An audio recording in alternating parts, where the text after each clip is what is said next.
औज़ुबिल्लाहिमिनश्शैतानिर्रजीम बिस्मिल्लाहिर्रहमानिर्रहीम अस्सलाम वालेकुम। आज की इस वीडियो के अंदर आपके साथ जो चीज़ मैं डिस्कस करूँगा वो है ठेकेदार से मुआहदा कैसे कर कॉन्ट्रैक्ट कैसे करते हैं। जब भी आपने कोई घर शुरू करना है तो आप ठेकेदार से जो मुआहदा करेंगे वो किस सूरत में करेंगे और कैसे करेंगे। यानी कि ठेकेदारों से अक्सर जो है बाज़ औक़ात जो है वो झगड़े होते हैं। जो तरीका आपके साथ मैं शेयर करूँगा इस तरीके से ठेकेदार से आपका शुरू से लेकर एंड तक जो है वो झगड़ा नहीं होगा। एक ऐसा तरीक़ेकार जो मैं आपको बताऊँगा कॉन्ट्रैक्ट के हवाले से। तो वीडियो शुरू करने से पहले चैनल को सब्सक्राइब ज़रूर करें, वीडियो को लाइक करें, दोस्तों के साथ शेयर करें, वीडियो को स्टार्ट से लेकर एंड तक देखें ताकि आपको इसके बारे में समझ आए। तो सबसे पहले अगर हम बात करें तो वो ये है कि हमें जब भी कोई ठेकेदार हायर करना चाहिए तो ठेकेदार इस नौइयत का होना चाहिए कि उसका तजर्बा जो है कम अज़ कम 10 से 15 साल के करीब उसका तजर्बा हो। बाज़ दफ़ा आजकल ऐसा हो रहा है मार्केट में कि लोग जो है वो अनट्रेन यानी कि कोई मिस्त्री होता है उसको अगर कोई चांस मिल जाता है तो वो ठेका उठा लेता है, लेकिन उसको घर का या घर बनाने का उसको उसमें काफ़ी सारी उलझनें होती हैं, काफ़ी सारे मामलात होते हैं जो फाउंडेशन से लेकर आपको प्री स्ट्रक्चर तक डील करने होते हैं।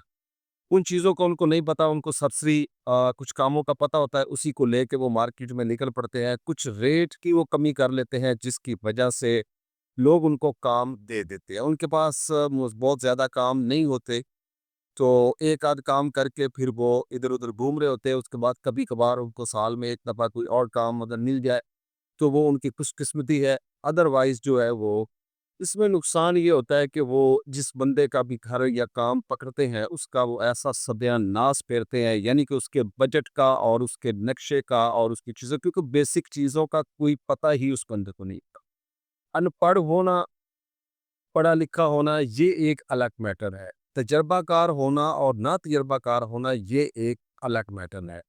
बेशक पढ़ा लिखा हो, तजर्बा ना उसको हो तो वो भी नुकसानदेह है, और अगर पढ़ा लिखा हो, बड़ा काम भी कर रहे, तो ऐसी बात नहीं है कि इसमें कोई मैं दूसरी बात या दूसरी राय मैं आपके साथ नहीं शेयर करूँगा।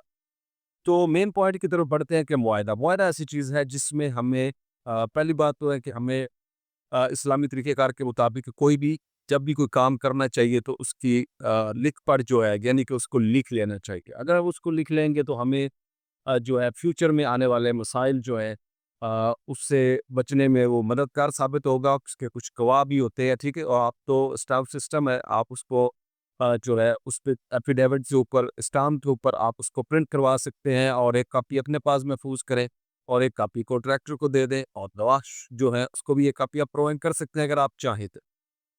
तो ठेकेदार का जो भी रेट जब आपने तय करना है, तो दूसरा जो क्वालिटी का है ठेकेदार के नुकसान, उसके लिए मैं अलग से वीडियो बनाऊँगा, क्योंकि इतनी लंबी वीडियो जो है वो आपको पता है बोला भी नहीं जाता, और जो है वो थोड़ा डिटेल का काम होता है, उसमें कुछ चीज़ फिर रह जाए तो बंदा वो महसूस करता है ये चीज़ मैंने इसमें छोड़ दी, और हर काम की 2-2 दफ़ा वीडियो जो है वो बनाई नहीं जाती। तो यहाँ पे जो ठेकेदार है उसकी अगर हम बात करें तो ठेकेदार से जब भी आप कॉन्ट्रैक्ट करें तो उससे आपने सिंपल सा कॉन्ट्रैक्ट करना है। आपने उसको जब भी आपका प्लॉट है 10 मरला का है, 5 मरला का है, कनाल का है, अगर आपको कर रहे हैं, तो आपने सिर्फ़ एक ट्रिक को फ़ॉलो करना है कि आपने उससे जो कवर्ड एरिया का रेट तय करना है। फ़र्ज़ करें कि अभी के हालात से 500, साढ़े 500, 400 से लेकर साढ़े 500 तक जो है कंस्ट्रक्शन ग्रे स्ट्रक्चर का रेट चल रहा है, ठीक है? तो जो है उसमें अगर आप जब अपने कवर्ड एरिया का रेट तय करना है तो आप उसमें वो आपको बताएगा जी ओपन एरिया की ये चीज़ें होती हैं, फलाँ-फलाँ ये चीज़ होती है। तो ये भी मैं आपके साथ अभी शेयर कर दूँगा कि कवर्ड एरिया में कौन-कौन सी चीज़ें जो है वो शामिल होती है, कवर्ड एरिया का रेट क्या होता है, ओपन एरिया वाला क्या सिस्टम है, ये मुकम्मल तफ़सील मैं आपके साथ इस वीडियो में शेयर करूँगा। उसके लिए आपको वीडियो देखनी पड़ेगी। तो सबसे पहले अगर बात करें कवर्ड एरिया की, तो कवर्ड एरिया जो होता है वो होता है छत का। छत के नीचे जो आपने उसको उसने आपको काम करके देना है। तो छत का जो एरिया फ़र्ज़ करें आपकी 1500 स्क्वायर फीट की छत है, तो उसके नीचे जो काम है वो आपने उसको करके देना है। उसने आपको क करके देना है, तो वो क्या-क्या काम है? तो नंबर 1 तो ये है उसमें कि उसने आपको चुनाई करके देनी है, छत डाल के देनी है, शटरिंग उसकी होगी, ठीक है?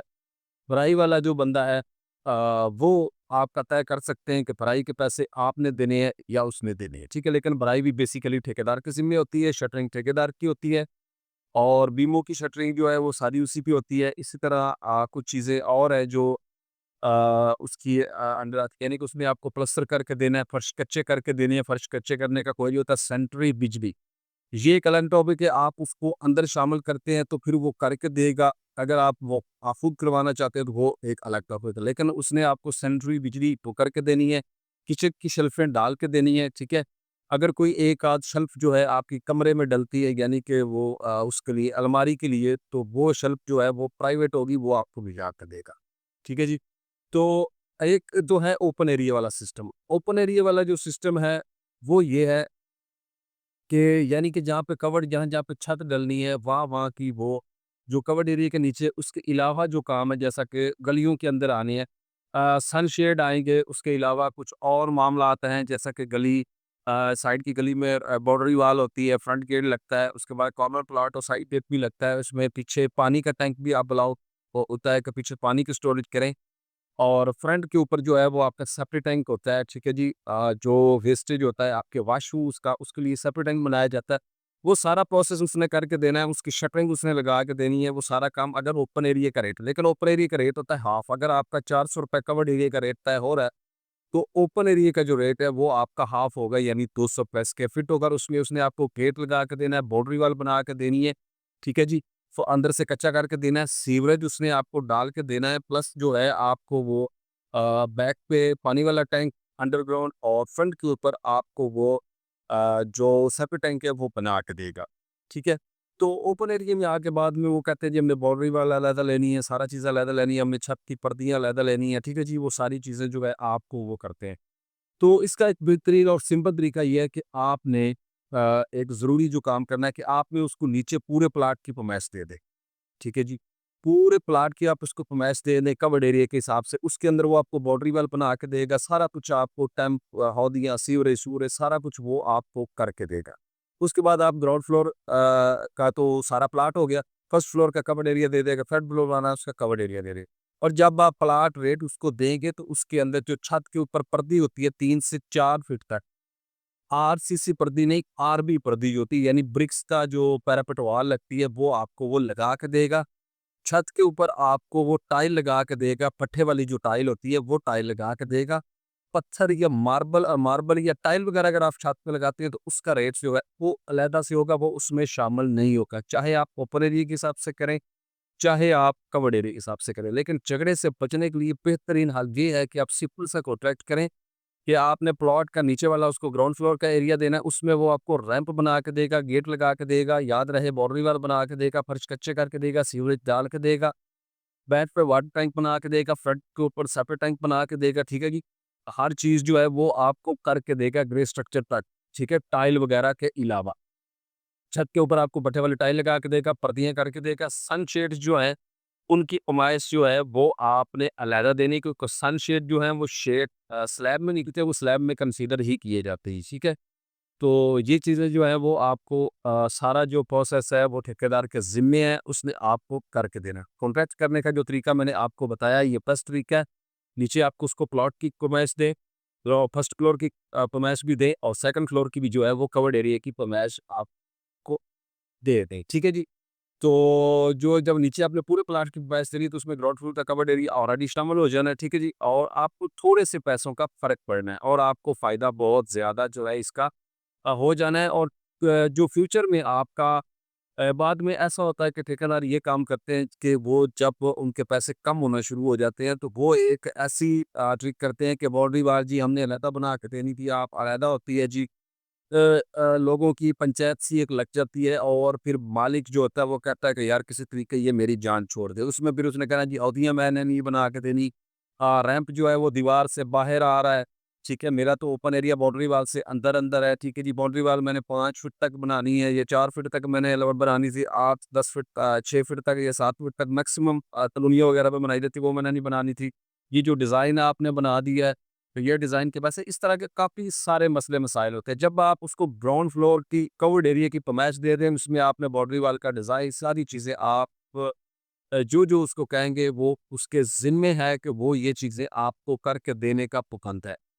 और जो-जो चीज़ें जब आपने कॉन्ट्रैक्ट लिखना है तो आपने कॉन्ट्रैक्ट में क्या लिखना है, ये बड़ी इम्पोर्टेंट जो है वो बात है कि आपने कॉन्ट्रैक्ट में सबसे पहले लिखना है कि ग्राउंड फ्लोर का जो है तवड़े रही कि हम इसको कमात दे रहे हैं और ग्राउंड फ्लोर के अंदर सेपरेट टाइम बाउंड्री वॉल और डिज़ाइन वाली हो या जो भी हो, ये बना के देगा, ठीक है जी।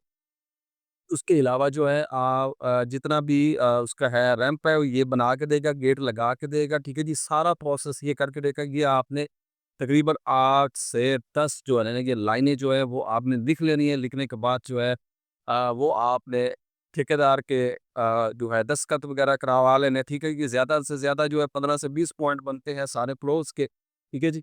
तो ये आपने कर लेना है। उम्मीद है ये वीडियो आपके लिए फ़ायदेमंद साबित होगी। मिलते हैं इंशाल्लाह नेक्स्ट वीडियो में, तब तक के लिए इजाज़त। अस्सलाम वालेकुम।